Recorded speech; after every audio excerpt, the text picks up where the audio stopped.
it's time for a fun little PC build, just because it can be done.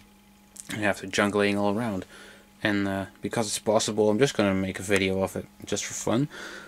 I'm gonna take a quick look at the parts we're gonna use. Here's a Asus P4 B533V board, full ATX, socket 478, 3 RAM slots. It doesn't have SATA on board, but oh well. Got here a Pentium 4 2.5 GHz processor. Take a look at that. Doesn't work. 768 megs of RAM. This is a PC3200 400 MHz DDR. A Delta power supply, 300 watt. It's so old it even has an old AT connector on it, but I won't be using that. It has the 20 and 4 pin ATX connectors. Here I have a ATI Radeon 9200 with 64 megs of RAM, old AGP card, good enough for this. And have of course the thermal paste Cooler Master thermal paste spread card thing, which works really well. CPU cooler. This actually was the stock socket, but it's actually a pretty big cooler. It's unfortunately mounted with push pins, but these work actually. Got a little adapter that goes with the case for the front panel connectors and lights and stuff. Got the brackets to block the holes in the back that I won't be using. Second serial port hooks up to the motherboard. Got it with the motherboard. Bunch of screws. Here's the back plate for the motherboard. 2 Samsung hard drives that I had laying around, 160 gig and a 60 gig. Floppy drive. DVD combo drive, you know, CD writer and DVD reader. IDE cables, floppy cable, and this old Max Data case that the motherboard came with, but I took it apart a long time ago.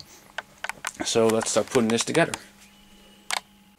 Here's a quick look at the case I'm going to use, made by Max Data, and it has these little holes in the motherboard tray here, and it uses these weird clip-in standoffs, which are not the most user-friendly ones, especially if you want to remove them, install a different motherboard.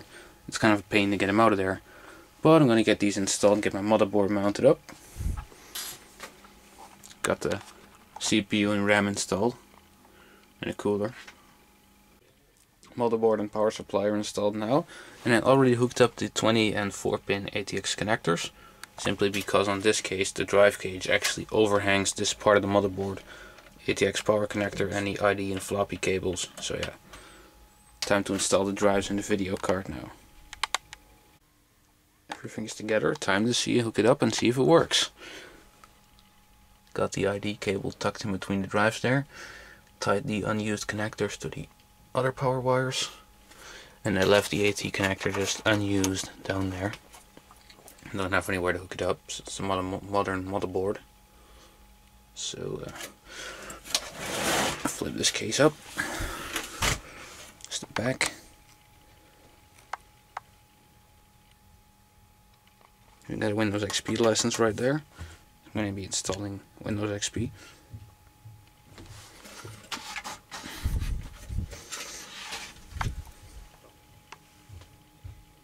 Time to put the cover on. Alright, it's hooked up. Monitors in standby. See what happens. Well, seems like it's working. There we go. CMOS checksum error. Defaults loaded. F1.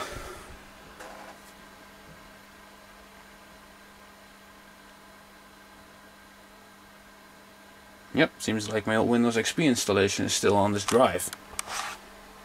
As I played around with this computer before, and then I took it apart. I don't really know why actually, I'm just putting it back together now. Yep, mouse works. Got my crappy Trust keyboard. You know, it just flexes like hell. Yep, seems like my old installation is still there.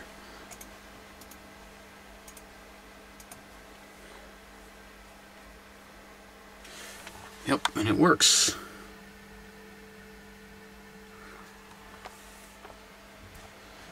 Okay, so I have another little machine to play around with.